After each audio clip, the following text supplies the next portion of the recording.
है ना, election department, ED.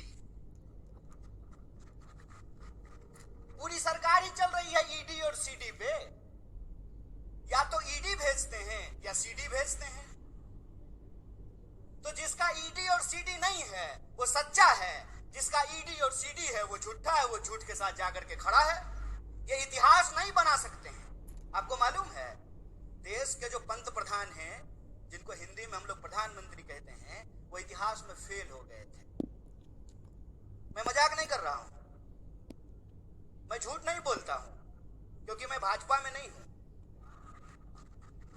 मैं सच बोल रहा हूं, वो इतिहास में फेल हो गए थे। इसीलिए ये इतिहास जब बना नहीं सकते हैं तो इतिहास को मिटाने की कोशिश कर रहे हैं। जो अपना मकान बना नहीं सकते, दूसरे की मकान पे अपना नाम लिख करके कहते हैं कि हमने इतिहास बनाया है। अरे साहब, आपने तो इंसान को इंसान नहीं बनाया है, आप इतिहास क्या बनाएंगे? झूठ के सहारे ये एक इमारत खड़ी करने की कोशिश कर रहे हैं। झूठ का सहारा लेकर के ये इतिहास को पलटने की कोशिश कर रहे हैं। क्यों? क्योंकि इनका इतिहास खराब है, क्योंकि इनका इतिहास इस देश के साथ गद्दारी करने का इतिहास है। इनका इतिहास इस देश के लोग जब अंग्रेजों के खिलाफ लड़ रहे थे तो उनके साथ चाय पर बैठ करके चर्चा करने का इतिहास है। इनका इतिहास अंग्रेजों की जासूसी करने का इतिहास है। इस बेईमानी को आप समझिए। धर्म अगर बचाना जरूरी है तो खाली हम क्यों बचाएंगे? स्मृति ईरानी की बेटी गोवा में रेस्टोरेंट खोलेगी नहीं, और हम लोग मोटरसाइकिल लेकर के अपना तेल भरवा करके जय श्री राम। अरे राम जी जिंदाबाद हैं, जय जय है श्री राम का। कल भी था, आज भी है, आगे भी रहेगा। ये नया फैशन कैसे शुरू हुआ है? ये खेला क्या है? इस खेला को हमको समझना पड़ेगा। राहुल गांधी जी को भी अमेठी में जाकर के चुनाव लड़ना पड़ेगा। बोलिए, लड़ना पड़ेगा ना? कि अगर भाजपा कहती है कि राहुल गांधी जी का सांसद बनना परिवारवाद है, तो अमित शाह का जो बेटा है, देखें उसका मुंह देखें अजय शाह का, है? उसका बीसीसीआई का सेक्रेटरी बनना परिवारवाद है कि नहीं है?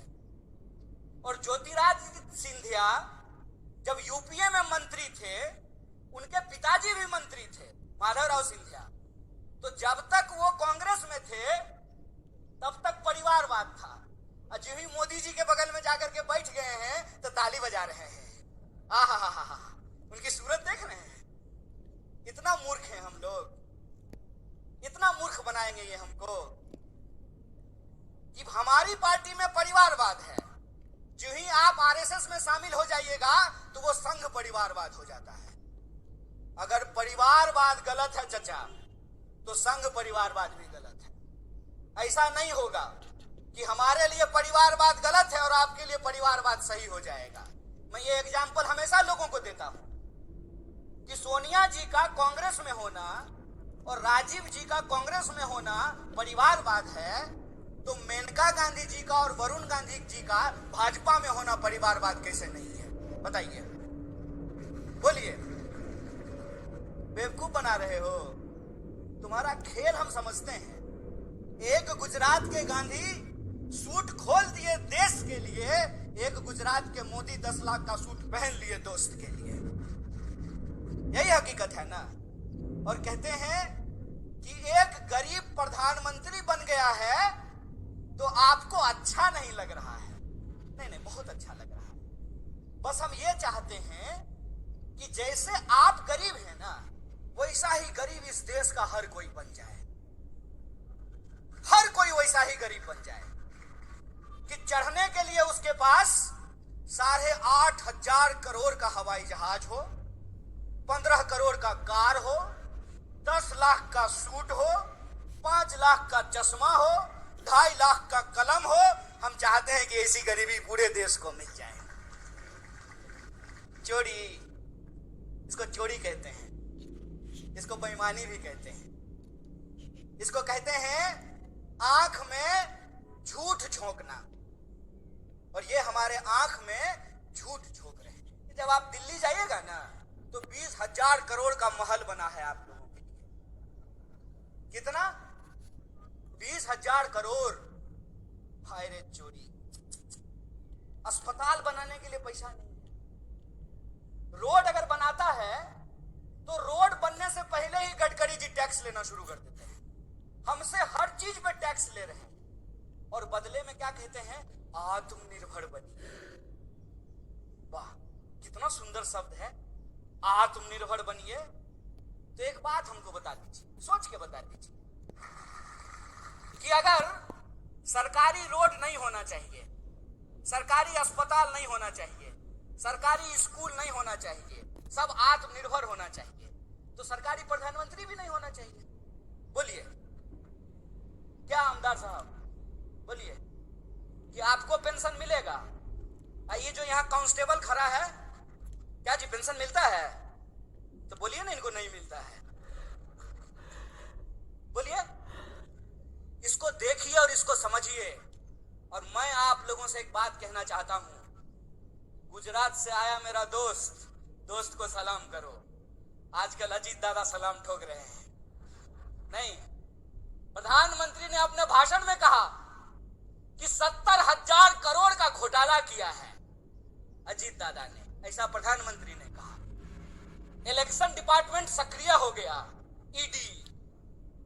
अब कोई घोटाला नहीं हुआ है, भाजपा के वॉशिंग मशीन में सब साफ हो गया है।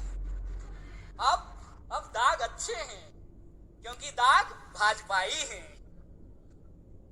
इस खेल को आप समझिए कि कुछ भी सरकारी नहीं होगा तो सरकारी संसद किस लिए होगा? 20,000 करोड़ का सरकारी प्रधानमंत्री किस लिए होगा?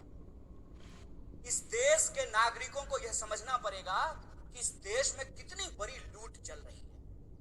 अंबानी का एक दिन का जो इनकम है, एक दिन का बोल रहे हैं, एक दिन का, उसमें एक दिन के इनकम में 75 लाख, कितना? 75 लाख मनरेगा के मजदूरों को वेतन दिया जा सकता है। यह खेल हम नहीं समझेंगे।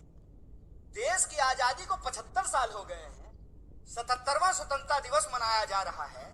ऐसा कैसे हो गया भाई कि 2-4 लोग बहुत अमीर हो गए और बाकी जो जनता थी वो जो है हर चीज के लिए तरसने लगी है? पहले क्या बोले थे? पहले बोले थे कि जब प्राइवेटाइजेशन होगा ना तो कंपटीशन होगा, इसीलिए कोऑपरेटिव को समाप्त कर दो। आप बहुत सौभाग्यशाली हैं पीएन पाटिल साहब कि आपका कोऑपरेटिव चल रहा है। क्यों? क्योंकि जया शाह का पप्पा कोऑपरेटिव मंत्री बना है। वो जिस चीज के मंत्री बनते हैं ना उसका बस जय श्री राम होता है। वो आजकल गृह मंत्री हैं। गृह मंत्री का काम है देश की कानून व्यवस्था को सुरक्षित रखना। मणिपुर में कानून व्यवस्था सुरक्षित था, आप लोगों ने देखा कि नहीं देखा? पुलिस थानों पे हमले हुए, हथियार लूट लिए गए, गोली लूट लिया गया, महिलाओं को निर्वस्त्र करके घुमाया गया। क्यों? क्योंकि गृह मंत्री जी अपनी ड्यूटी पे लगे हुए थे।